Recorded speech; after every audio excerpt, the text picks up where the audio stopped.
Prime Minister Mark Carney and U.S. President Donald Trump held a call together after the Canadian election and pledged to have a meeting at the White House. Ontario Premier Doug Ford renewed his attack on Pierre Poilievre while calling for tougher bail laws and a hardline stance on crime. While Doug Ford distanced himself from Pierre Poilievre and criticized the federal Conservative campaign, BC Conservative Leader John Rustad doubled down on his support, praising Poilievre's messaging and calling for unity across Conservative parties nationwide. Hello, Canada. It's Friday, May 2nd, and this is the True North Daily Brief. I'm Cosmin, Dzsurdzsa. And I'm Clayton, DeMaine. We've got you covered with all the news you need to know. Let's discuss the top stories of the day and the True North exclusives you won't hear anywhere else. Just days after the Liberals' victory in the 2025 federal election, Prime Minister Mark Carney called U.S. President Donald Trump, setting up a meeting between the two leaders.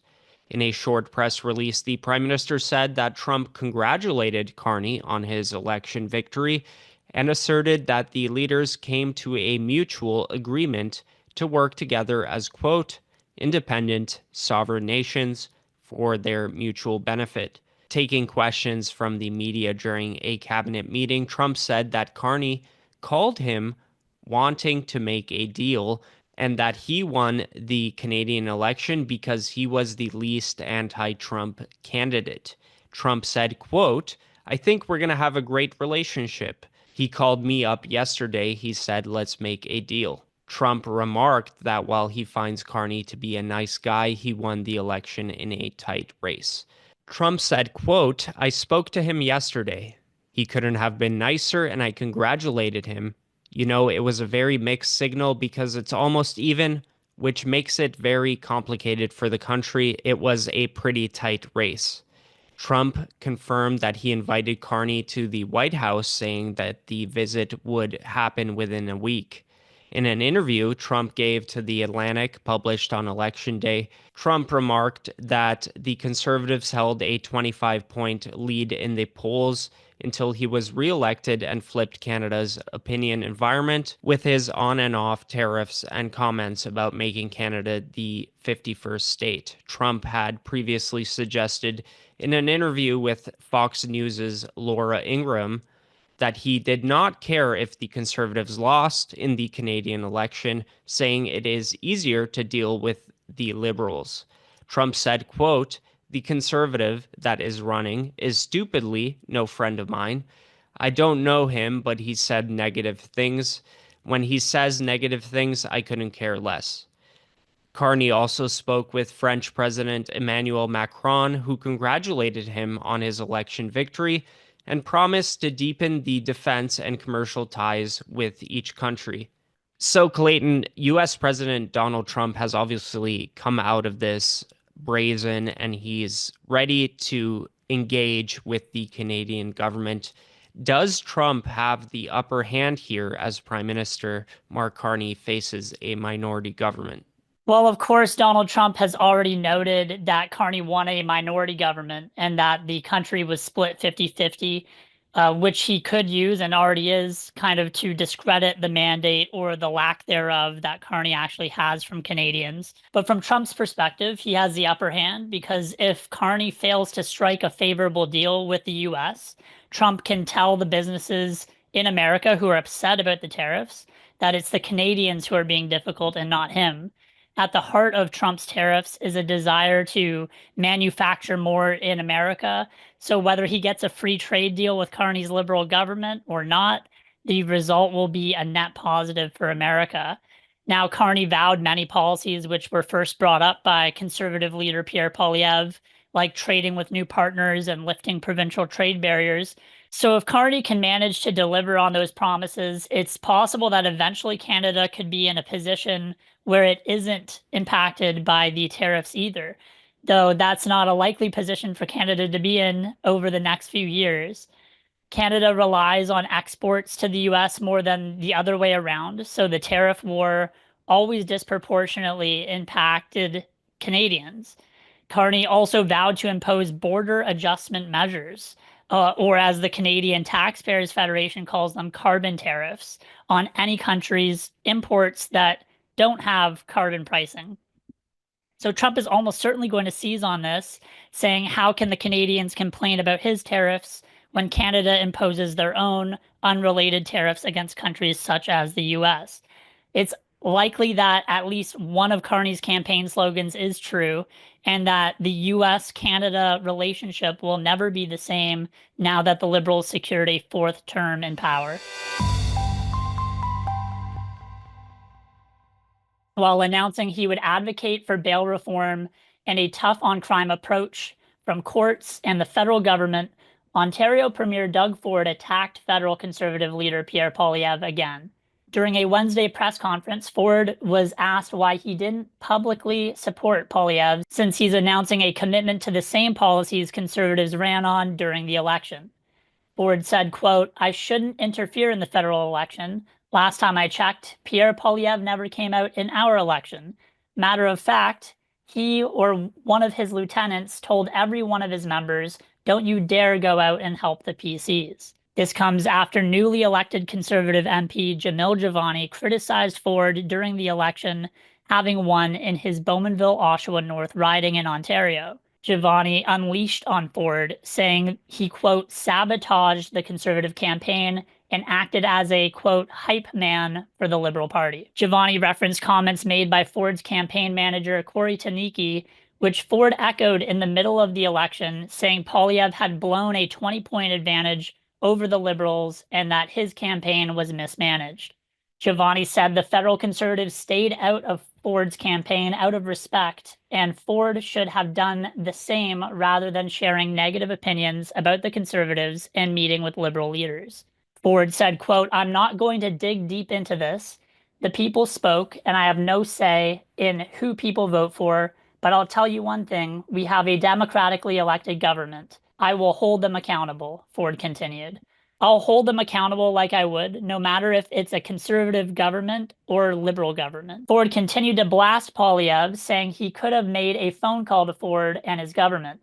In response to Ford's comments on Wednesday, Jivani shared an AI meme image of Doug Ford's face edited onto Hulk Hogan's body, ripping up his Ontario PC shirt to reveal a Liberal Party of Canada endorsement. So Cosmin, obviously, federal Conservatives and supporters of Poilievre's campaign are furious with Doug Ford over this. How have other premiers responded to the election result? I think beyond the general congratulations for Mark Carney, most premiers responded pretty level-headed, other than Doug Ford, who seemed to make this a personal issue. I saw that Danielle Smith, the Premier of Alberta, also essentially asked the Ottawa government to respect Alberta's sovereignty and give away past federal hostility, saying Albertans' patience had run out. So she wrote a letter, a statement that she put out on her social media, and she essentially invited the Prime Minister to immediately commence working with the Alberta government to reset the relationship between the two partners with meaningful action rather than hollow rhetoric.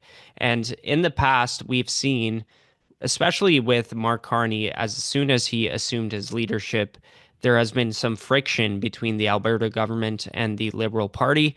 And Smith came out to essentially stand up for her own government's interests and the province's interests, essentially. While Ontario's progressive Conservative Premier Doug Ford attacked the federal Conservative campaign during and after the election, BC Conservative leader John Rustad shared a message of encouragement and unity with the movement. Rustad shared on X Wednesday that he commends the Conservative Party of Canada for gaining both votes and seats and forming a, quote, principled strong opposition after Monday's election.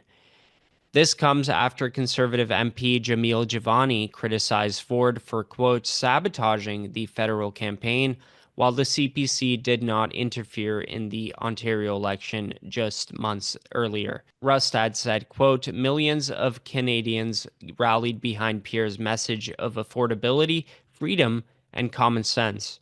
Across Canada, and especially here in BC, I am encouraged to see the emergence of an energized, strengthened, and durable Conservative movement that includes more young Canadians, new Canadians, and blue-collar Canadians than ever before. He went on to say that Conservatives across the country should support one another, especially if they are aligned in policy. Rustad said, quote, "For our broader movement to have the best chance to succeed, I believe Conservatives must support Conservatives at all levels of government," he said in a post. "It takes political courage, but I believe if Conservative parties are aligned on policy and approach, it's the right thing to do." This comes after Ford announced that he would hold the federal Liberal government accountable and demand a tough on crime approach to stop repeat violent offenders from being granted bail. During the announcement, which aligned with Conservative leader Pierre Poilievre's campaign, he was asked if he didn't support Poilievre when he was making these same announcements. Clayton, I live in British Columbia, and I know that several races here were tight, and there was a lot of attention to British Columbia. Were there any ridings in BC specifically this federal election that stood out to you? Well, I think one riding our listeners could be interested in is, of course, the North Island Powell River riding in Vancouver, which Conservatives just won, electing the former independent documentary maker and political commentator Aaron Gunn. Gunn is part of a new wave of Conservatives elected to office who have a sharp ability to articulate the issues that Conservatives feel Canadians are facing. Poilievre has run a host of these individuals, including Jamil Javani in Durham, and former True North anchor and journalist Andrew Lawton in the London area. Conservative Canadians could look at these newly elected MPs as a victory for the post-pandemic Conservative movement, even with a disappointing loss in the overall election. Having former independent media personalities in the House of Commons grilling the government with the ability to speak under pressure and accurately define those issues will only be a boon for the Conservative movement at large. It's also notable that the NDP traditionally performed very well in BC, particularly in the Vancouver area. Ridings including North Island, Powell River saw a power struggle between Liberals who felt there was only one left-wing option and those who figured this was the one area it made sense to vote NDP as they were the incumbents. The collapse of the NDP likely worked in the Conservatives' favor in parts of BC, whereas in Eastern Canada, the unlikely to form government parties' poor performance solidified a Liberal victory overall. Thanks for tuning in. You can stay on top of new episodes every weekday by subscribing to the Daily Brief on iTunes and Spotify. Also, while you're at it, make sure to hit us with a 5-star rating and please leave a review.